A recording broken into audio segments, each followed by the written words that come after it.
ጸጋናይ አምላኽ አሉ ምሳና አይሓድግናን ይባርኽና ዕለት ዕለት ያብየና ጸጋናይ አምላኽ አሉ ምሳና አይገድፍናን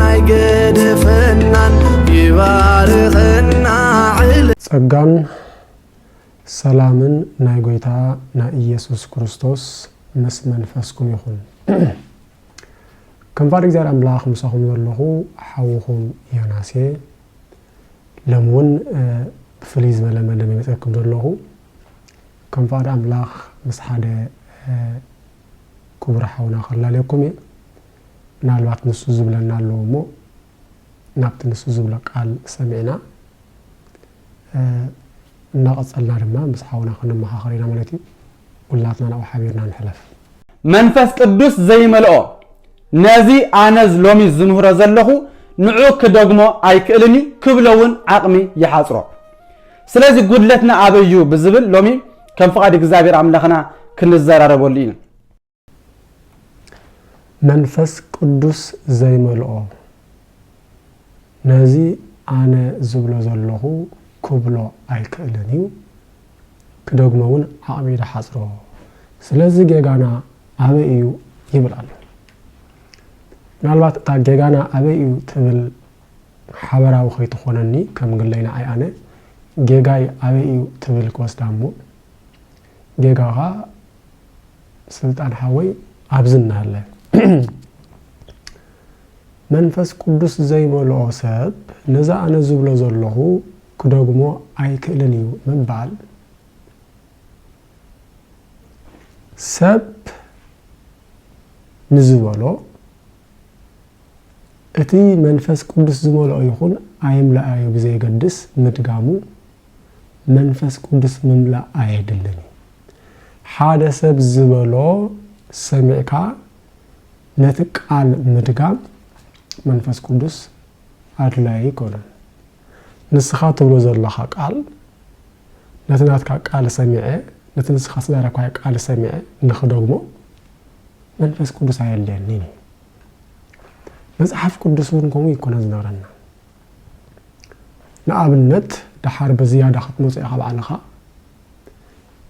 ድንግል ማርያም ናብ ኤልሳቤጥ ምስ ከደት ናይ ድንግል ማርያም ሰላምታ ምስ ሰምዐት ወመልአ መንፈስ ቅዱስ ላዕለ ኤልሳቤጥ ኣብ ልዕሊ ኤልሳቤጥ መንፈስ ቅዱስ ምስ መልአ ብሩክቲ ኣንቲ እምኣንስ ወብሩክ ፍረ ከርስቺ ንስኺ ካብ ኣንስ ዝተባረኽኪ ፍረኽ ድማ ፍረ ከርስኹም ብሩኽ እዩ ምንትኑ ኣነ ከመ ትምፂእ ሃቤ እሙ ለእግዚእ ኣደ ጎይታይ ናባይ ክትመፂእ ኣነ መን ከመይ ልኾነለይ ዝበለታ ሰብ ዝበለ ኣይኮነን ትደግም ዘላ ኤልሳቤጥ ዘይተራእየ ዘይተፈልጠ ኣትነግር ዘላ መን ነጊርዋ መንፈስ ቅዱስ ስለዚ ነዛ ኣነ ዝብሎ ዘለኹ መንፈስ ቅዱስ ዘይብሉ ሰብ ክደግሞ ኣይክእልን እዩ ምባል ንባዕሉ ጌጋ ኮይኑ ይስማዓኒ ኣነ ዝበልክዎ ኣማኒ ይኹን ዘይ ኣማኒ ነቲ ኣነ ዝበልክዎም ምድጋም ከቢድ ኣይኮነ መንፈስ ቅዱስ ኣየድልን መጽሐፍ ቅዱስን ከምኡ የተጻሓፈልና ኣይረክብና ግን ምናልባት ስልጣን ሓወይ ካብ ሰማይ ሒዝካዮ ዝመጽኻ ቃል እውን ክህሊ ስለ ዝኽእል ናብቲ ቃል ክንሓልፍ እሞ ክንደግሞን ዘይክደግሞን ከዓ ክንድርኢ ማለት እዩ እስኪ ናብቲ ስልጣን ሓውና ዝብለና ደጊምና ንሕለፍ ብዙሓት ሰባት ካብ መጽሐፍ ቅዱስ ሓይሊ ቃል ኣውፅኦም ብዛዕባ ሳራ ብዛዕባ ዲቦራ ብዛዕባ አቢጋይል ብዛዕባ ናአሚ ብዛዕባ ሩት ክዛረቡ ከለው ቅድስት ድንግል ማርያም አልዒሎም ክዛረቡ ግና አፎም ኣይእዘዘሎምን ምክንያቱ ንቅድስት ድንግል ማርያም አልዒልካ ብዛዕባ ምዝራብ ማለት መንፈስ ቅዱስ ዘሓደሮ ሰብ ጥራይ ዝኽእሎ መንፈስ ቅዱስ ዘሓደሮ ሰብ ንቅድስት ድንግል ማርያም ከመስግን ኣይክእልን ሎሚ بمسارات مصحف قدسنا خنريو منفس قدس زي حضر سب نقدس دنجل مريم كمسجن أيك لنيو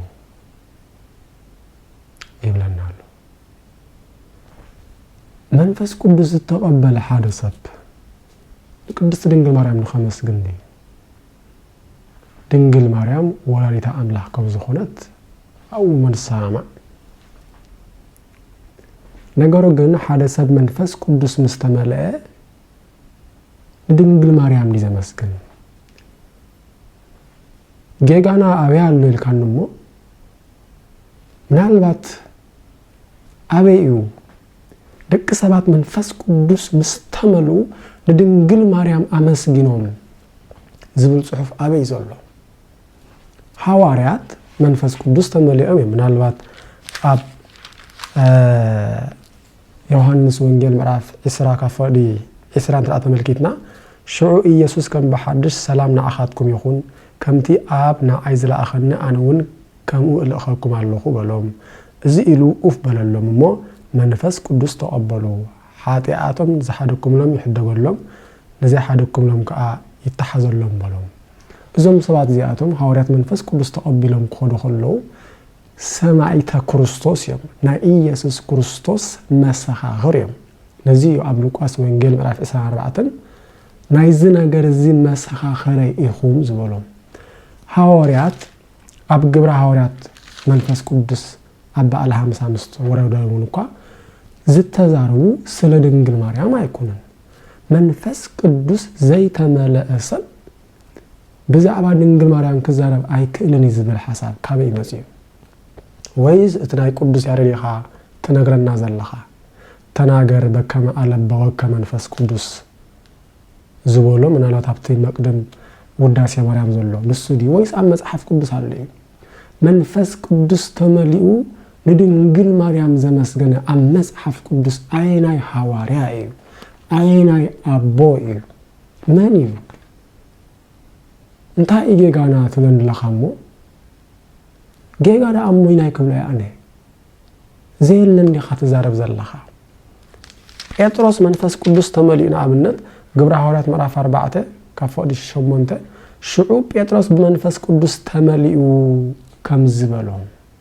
መንፈስ ቅዱስ ተመሊኡ አቱም መኳንንቲ ህዝቢ ሽማግለታትን ለምን ሕና እንሕተቶ ዘለና ብዛዕባ ሓደ ሕሙም ሰብ ዝተገብረሉ ሰናይ ነገር ከመይ ኢሉ ከም ዝሓወ እዩ زحوي أبكينكم دو إلو زلو بسن اتنسخاتكم زسألكم وأملاك كم متزتنسو يسوع نازراوكم زخنة أب كل خاتكم أب كل حزب إسرائيل يفلت يبلع لحكي منفس قدس لاستملوا إنهم حوارات سلا يسوع كريستوس موتون تنسى إنه ذكر زلو بعزمس كر زلو سلازي منفس قدس زمل عسب سلا إجزاء بهير كزارب دا أنبر سلا خلاء يكونن إزت راح كا يكونن حادثة مس آمن بمنفس قدس زملا بمنفس قدس حتى عندنا قدس باولوس حدا قال زولا الله ኣብ ቀዳማይ ቆሮንቶስ ምዕራፍ 10 ተኸልተ ፈዲ ሰለስተ ከም ዝብል ስለዚ ከምቲ ብመንፈስ አምላኽ ዝዛረብ ኢየሱስ ርጉም እዩ ክብል ዘይክል በመንፈስ ቅዱስ ተመሪሑ እንተ ዘይኮን ድማ ኢየሱስ ጎይታ እዩ ክብል ዝኽእል ሓደኳ ከም ዘልቦ ኣፍልጠኩም ኣለኹ በመንፈስ ቅዱስ ተመሪሑ እንተ ዘይኮን ድማ ኢየሱስ ጎይታ እዩ ክብል ዝኽእል ሓደኳ ከም ዘልቦ ሪኣኻለኻ መንፈስ ቅዱስ ዘይተመልአ ሰብ ኢየሱስ ጎይታ እዩ ክብል አይክልም እዚ ኸማን መጽሐፍ ተራ በትክክል ነጽነቅ ኮይና ኣብቲ ጳውሎስ ዝነበረሉ ዘመን ኢየሱስ ጎይታ ኢልካ ምስባኽ ኣብቲ ዘመነት ብጣዕሚ ከቢድን አሸጋርን ስለዝነበረ ነቲ ወዲ 30 ዓመት ነቲ ቤተሰቡ ዝኸዓብዎ ቤተሰቡ ዝነዓቅዎ ቤተሰቡ ሓሊፎም ንኽስቀል ናብ አሕዛብ ናብ ሮማውያን ዝሃብዎ ንሱ እትዝሞተ አቅማ አይነም ዝሞተ ኢየሱስ ክርስቶስ ንሱ ከሞት ተንሲኡ ንሞት ሲዕሩ ተንሲኡ ንሱ ከም ዝራእኹሞ ሰብ አይኮነን ንሱ ጎይታዩ ኢልካ ንኽትሰብኽ መንፈስ ቅዱስ የድልየካ ይብላሎ ጳውሎስ ማለት እምበራብ ዝዋን ዝኮ ኢየሱስ ጎይታዩ ምባል መንፈስ ቅዱስ የድልየካ ማለት አይኮነን ኣብቲ እዋን ትግን ጥንኩር እዋን እዩ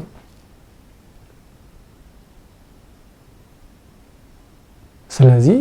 መንፈስ ቅዱስ ዘይብሉ ሰብ ንድንግል ማርያም ከመስግን አይክልን ይዝብል መጽሐፍ ቅዱሳዊ አይኮነን። ነገር ግን በመጽሐፍ ቅዱስ ኢና ክንዛረብ ይሉናሉ ስልጣን ሐውና እስከ ናፍት መጽሐፍ ቅዱስ ዘቅረቦ ንሕለፍ። ኦ ሙሉአ ጸጋ ኦ ምልእተ ጸጋ ተባሂሉ ዝተነግረሉ ሓደ ሰብ የለን። ምክንያቱ ወኮነ ጽድቅነ ከመ ጽድቀ ትክቶም ጽድቅና ከም ናይ መርገም ጨርቅ ኮነ ኢሉ ኢሳይያስ ነቢ ክዛረብ እንከሎ ብዘይ ምክንያት አይነበረ። እግዚአብሔር መሳኻዩ እግዚአብሔር መሳኺዩ እግዚአብሔር መሳኹም ዝብላ መጽሐፍ ቅዱስ መልኢሎ ኦ ምልእተ ጸጋ ኦ ሙሉአ ጸጋ ብጸጋ ዝመላእኻ ብጸጋ ዝመላእኺ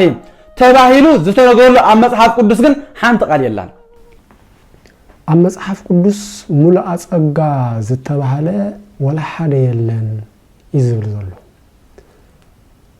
ስልጣን ሐውና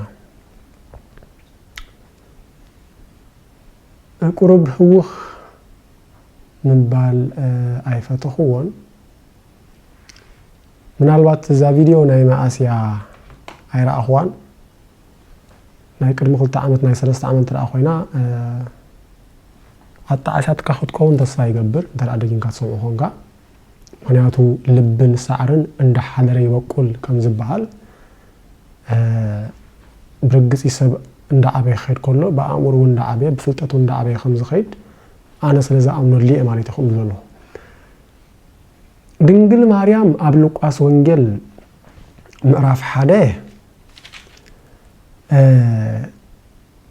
ወይቤላ መልአክት ተፈሲሂ ኦ ማርያም ምልእተ ጸጋ ይልዋሎ። እንደገና የትፍሪህ ማርያም እስመ ረከብቺ ሞገሰ በሃበ እግዚአብሔር ኣብ ቅድሚ እግዚአብሔር ሞገስ ረኺብኪ ኢኹሞ ኣይትፍርሒ ድማ ይልዋሎ። ታዲያ ስልጣን ሐውና እንታይ ዝብል ዘሎ እዝጌርኡኹም ብዘይካ ድንግል ማርያም ጸጋ ረኺብካ ኢኻ ወይ ድማ ጸጋ ረኺብኪ ኢኺ ጸጋ መልእካ ኢኻ ወይ ድማ ጸጋ መልእኪ ኢኺ ዝብል ዝተባህለ አቦ መን ኣሎ ማንም የለን ይዝብል ዘሎ። ሕቶ ግን ኣለኒ ስልጣን ሐወይ ጳውሎስ ዝበሃል ሐዋርያ ገለ ትፈልጦ ዶ? ሐዋርያ ጳውሎስ ዝበሃል ሰባኬ ወንጌል ወይ ድማ ናይ ጸጋ ወንጌል ዝሰብኽ ወይ ናይ ጸጋ ወንጌል ዝበሃል ወንጌል ሰሚዕኻ ትፈልጥ ዶ ትኾን? ናው ቅድሚ ምእታወይ ግን እስኪ ካብ ዘፍጥረት እንጀምር እሞ ጸጋ ዝተቀበሉ ሰባት ወይ ድማ ጸጋ ኣብ ቅድሚ ኣምላኽ ጸጋ ሞገስ ዝረኸቡ ሰባት እስኪ ንርአ። ማንም ሰብ የለን ኢልናሎ እሞ ኮፍ መበል ስልጣን ሐወይ ቢሮን ዝኾነ ወረቐት ድማ ሒዙ እሞ ኣነ ተቕሶ ኸበካ እየ። ኣብ ዘፍጥረት ምዕራፍ 6 ዘፍጥረት ምዕራፍ 6 ኣብ ፈቕዲ 8 ስለ ኖህ ክዛረብ ከሎ መጽሓፍ ከምዚ ይብል ኖህ ግና ኣብ ቅድሚ እግዚአብሔር ሞገስ ረኸበ ይብል። ሞገስ ማለት ግሬስ ይልወሎ ጸጋ ማለት ኖህ ኣብ ቅድሚ እግዚአብሔር እንታይ ረኺቡ ሞገስ። ድንግል ማርያምስ ኣብ ቅድሚ እግዚአብሔር እንታይ ረኺባ እስመ ረከብቺ ሞገሰ በሃበ እግዚአብሔር ኣብ ቅድሚ እግዚአብሔር ሞገስ ረኺብኪ ኢኹሞ ያኮ ተባሂላ ድንግል ማርያም። ኖህስ እንታይ ይበሃል ኣሎ? ኖህ ግና ኣብ ቅድሚ እግዚአብሔር ሞገስ ረኸበ። እንታይ ደኣ ድንግል ማርያምን ኖህን ዝሰምዕዎ ቃል ሓደ እዩ። እንደገና ንቐጽል እስኪ ዘፍጥረት ምዕራፍ 18 ፍቕዲ 3 ዘፍጥረት ምዕራፍ 18 ፍቕዲ 3 አብርሃም ንእግዚአብሔር ከምዚ ይብለሎ ኦ ጎይታይ ኣብ ቅድመኻ ሞገስ እንተደኣ ረኺበስ በጃኻ ንባርያኻ ጓሲኻኒ ኣይትሕለፍ። ኦ ጎይታይ ኣብ ቅድመኻ ሞገስ እንተደኣ ረኺበስ ድንግል ማርያም ከንታይ ተባሂላ እስመ ረከብቺ ሞገሰ ሓቀይ ሉቃስ ምዕራፍ 1 ፍቕዲ 30 ዘሎ ኣብ ቅድሚ እግዚአብሔር ጸጋ ረኺብኪ ኢኹሞ ሞገስ ረኺብኪ ኢኹሞ ኣትበሃል ዘላ። أبراهام كو أبكر مجزابير موجوس سلزر خبي مجزابير نبيت أبراهام زعتوا مو زت قصدنا تقصي كم مصحف قدس هيكونني نقص لسكي زعات معرف 10 توحده زعات معرف 10 توحده فدي سلسته دما كم زيبل እግዚአብሔር ድማነት ህዝቢ ኣብ ቅድሚ ግብፃውያን ሞጎስ ሃቦ ንእስራኤላውያን ማለት ክወፁ ከለው ካብ ግብፂ እግዚአብሔር ካነት ህዝቢ ኣብ ቅድሚ ግብፃውያን ታይቦ ሞጎስ ሂቦ ሞጎስ ረኺቦ ጸጋ ረኺቦ ማለት እንደገና ሊትራሊ እትን ድንግል ማርያም ስተነገረ ቃል ንሙሴ ስተነገረ ቃል ካ አሎ ከሪኤካ ቢረኻ ሕዝ ጽሓፈለይ ክሳብ ሕጂ زعات مراف 33 فقدي 17 كم زيبل እግዚአብሔር ደማኑ ሙሴ አብ ዓይነይ ጸጋ ረኺብካ ኢኻ ለቡ አፍሪ ያቢልካ ጸሓፈለይ ከምቲ ጳውሎስ ንሰብ ገላታ በኸመይ ግዙፍ ፊደል ከም ዝነገርኩኹም ከም ጸሓፍኩልኩም ዘክሩ ከም ዝበሎ አግዝፍ ያቢልካ ጸሓፈለይ በጃኻ ባ ዘጻት 33 ይደግመል ካለኹ ፈዲ 17 እግዚአብሔር ደማኑ ሙሴ አብ ዓይነይ ጸጋ ረኺብካ ኢኻ ብስም ካኻ ፈሊጠካ እሞ እዚ ዝበልካዮ ነገር ክገብሮ በሎ ድንግል ማርያም ስንታሪያ ተባሂላ ኦምልእተ ጸጋ ተባሂላ እስመራ ካብቺ ሞገሰ በሃበ እግዚአብሔር ሙሴ ድማ እስመራ ካብከ ሞገሰ በቅድሜ እስመራ ካብከ ሞገሰ በቅድሜ ሙሴ ተባሂሉ እስመራ ካብቺ ሞገሰ በሃበ እግዚአብሔር ኣብ ቅድመ እግዚአብሔር ጸጋ ረኺብኪ ኣብ ቅድመይ ጸጋ ረኺብካ እዚ መጽሓፍ እዚ መጽሓፍ ቅዱስ እንበር ቁርአን አይኮነን ወናይ ቢዲዝ መጽሐፍ አይኮነን ናተይናት ካል መጽሐፍ እዝጊርኡኹም ጸጋ መሊካ ጸጋ ረኺብካ ዝተባለ አቦ ወላ ሓደ የለን ክትብል ከለኻ ከመይ ታዋኽካ እንታ ብሩኽ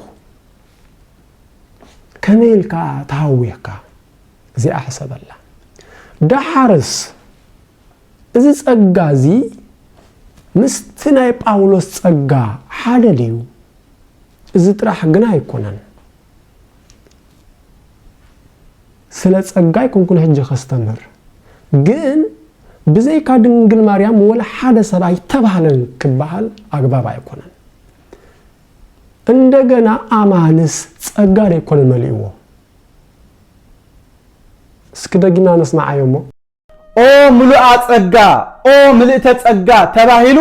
ዝተነግረሉ ሓደ ሰብ የለን ምክንያቱ ወኮነ ጽድቅነ ከመ ጽድቀትክቶም ጽድቅና ከም ናይ መርገም ጨርቅ ኮነ ኢሉ ኢሳይያስ ነቢ ክዛረብ እንከሎ ብዘይ ምክንያት አይነበረ እግዚአብሔር መሳኻዩ እግዚአብሔር መሳኺዩ እግዚአብሔር መሳኹምዩ ዝብላ መጽሐፍ ቅዱስ መልኢሎ ኦ ምልእተ ጸጋ ኦ ሙሉአ ጸጋ ብጸጋ ዝመላእኻ ብጸጋ ዝመላእኺ ተባሂሉ ዝተነገረሉ ኣብ መጽሐፍ ቅዱስ ግን ሓንቲ ቃል የላን ነዚ ኣቀዲመ ዝሓተትኩኻ ጳውሎስ ዝበሃል ሐዋርያ ተፈልጥሮ ዝበልኩኻ ንክርስቶስ ብምእማን ብጸጋ ኢኹም ዝደሓንኩም ዝበለ ጳውሎስ ዝበሃል ሐዋርያ ኣሎ ንኹሉ ሰብ ዘድሕን ጸጋ ኣምላኽ ተገሊጹ ኣሎ ዝበለ ጳውሎስ ዝበሃል ሐዋርያ ኣሎ ሓደ ነገር ክነግረካ እዚ ጸጋ እዚ ኣባይ ኣብ ኣማኒ ሰብ ምናልባት ኣባኻውን ኣሚንካ እንትረኣሃሊኻ ኣሎ ነገር ግን ኣብ ድንግል ማርያም እዚ ጸጋ እዚ መልኢዩ ኣባይ ኣብ ኣማኒ ግን እዚ ጸጋ እዚ ፈሲሲዩ ናይ ምምላእን ናይ ምፍሳስን ትርጉሙ ድማ ተፈልየ ኢኻ ኢለ ይሓስብ መጽሓፍ ክዛረብ ከሎ ከምዚ ዝብል ኤፌሶን ምዕራፍ 1 ፍቅዲ 8 ሕጁን ጸሓፍ መቸም ኮፊልካ ክትህሊ ጠባይ ጌርካ ክትህሊ ተስፋ ገብር ኤፌሶን ምዕራፍ 1 ፍቅዲ 8 ኣፍታ ሓድሽ ትርጉም እስኪ ከንብቦ እንታይ ከም ዝብል ኤፌሶን ምዕራፍ 1 ፍቅዲ 8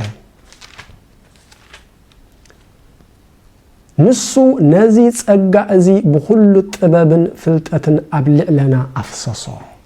ንሱ ነዚ ጸጋ እዚ ነቲ ከድሕን ዝተገልጸ ጸጋ ንሱ ነዚ ጸጋ እዚ ብኩሉ ጥበብን ፍልጠትን ኣብ ልዕለና ኣፍሰሶ በዓል ሙሴ ሙሉአ ጸጋ በዓል ድንግል ማርያም ምልእተ ጸጋ እዮም ተባሂሎም ጸጋ እዮም መሊኦም አባና ግን ጸጋ ይፈሲሱ ዝመለአ ይጎድል እዩ ዝፈሰሰ ግን ባዕልኻ መላአለይ ዝፈሰሰ ናይ ሕፈስ ሰማይ ናይ ሕረስ موت ናይ ክሰስ ከም ዝበሃል ንኸይ ጎድል ይፈሲስና ስለዚ ኣብ መጽሐፍ ቅዱስ ሙሉአ ጸጋ ዝበሃል የለን ኢልካ መምሃር ካበይ መጽዩ እንታይ ጌጋና ትብላለኻሙ ጌጋር ኣሞ ካብዛ ዓብሎዲ ጸጋ መሊእና ጥራሕ ዘይኮነስ ፈሲስና እዩ ጸጋ ናይ ጎይታና ኢየሱስ ክርስቶስ ምስ መንፈስካ ይኹን ምስ ኩልኹም ምስ መንፈስኩም ይኹን ካልኣይ ፓርት ኹን ገብረልያ መስለኒ ሰላም